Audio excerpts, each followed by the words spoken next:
little taller than I am.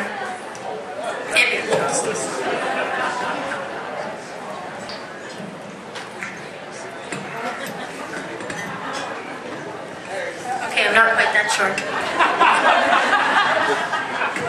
little higher, a little higher. A little more, a little more. Like that's the first time I've said that. Can I just, there, okay, can I just, okay, thanks. Manhandle this thing. Really? Yeah. Okay, 35 years of broadcasting, I got this. Woo, just don't touch it. All right, hello again. As they said, I'm Karen Gallagher. Used to work with Mark and Paul. And, you know, we're all here to share our thoughts and memories about Mark and Paul the Flakes. And for anybody who's listened for any length of time, you guys know that they have what we like to call hot buttons. That's an issue that really sets them off when they voice their opinions, as the mayor said, wanted or not. And it's hard to follow the mayor. I mean, a proclamation, the key to the city, all I got is some really good memories. I almost said bad. Good memories of my friends Mark and Paul, and some of them are a little disgusting, so if I offend anybody, I'm sorry. I'm just saying. Things I have learned from my friends, the Flakes. So, first off, I want to thank you all for taking time out of your busy day to come to what you believe is the Mark and Paul Breakfast Flakes 25th Anniversary Roast, but is truly a fundraiser for the new Billings Library.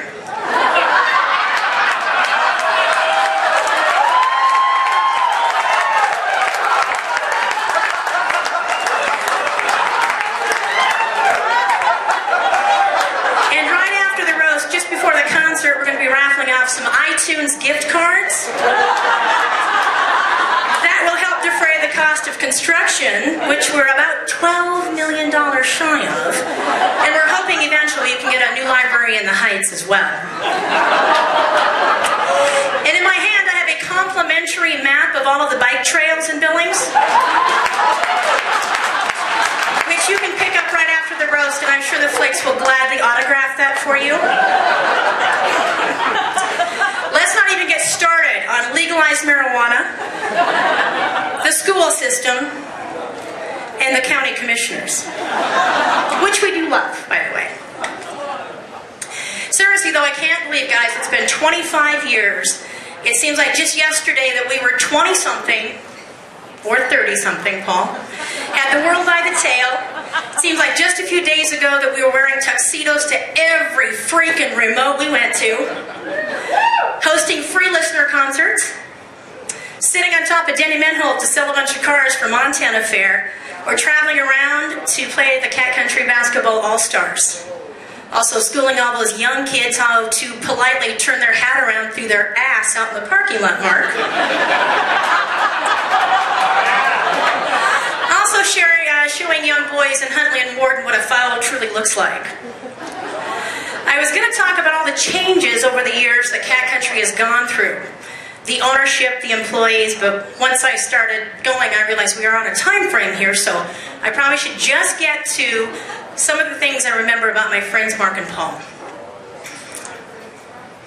For those of us who were there from the beginning, you may not remember, but when they first started this radio marriage, they were Moose and Wheels. You guys, anybody remember that besides me? Am I dating myself? Okay, good, good. In 25 years, they haven't changed a whole lot. A little less hair, a few more wrinkles, a few more aches and pains. I know, I'm right there with you, honey. Let's start with my friend Mark. Mark. Wilson is the biggest kid that I know. He always has a one-liner or a joke, and he thinks he's going to teach my son Tristan how to drift a car, and hell will freeze over before that happens. I got news for you, just so you know. I could talk about the fast cars and the not-so-fast cars. I could talk about the romantic exploits, and there is an endless, believe me, it is endless, list of women. I'm not saying that Wilson dates younger women, by any means, but it is nice to know that he can drive them to their junior prom. There's a story which I won't share about sisters, and believe it or not, this time around they were not even nuns.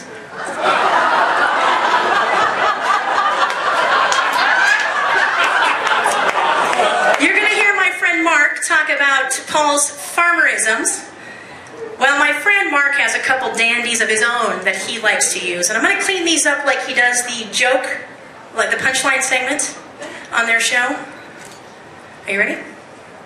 Hot dog in Yankee Stadium.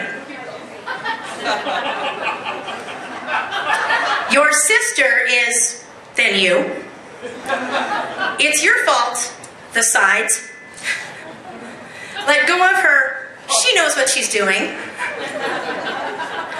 And my favorites. Hey, look everybody, Banjo's doing the Gallagher. Banjo was our first general manager's dog, and when you used to rub her, she'd lay down and spread her legs so you could rub her belly.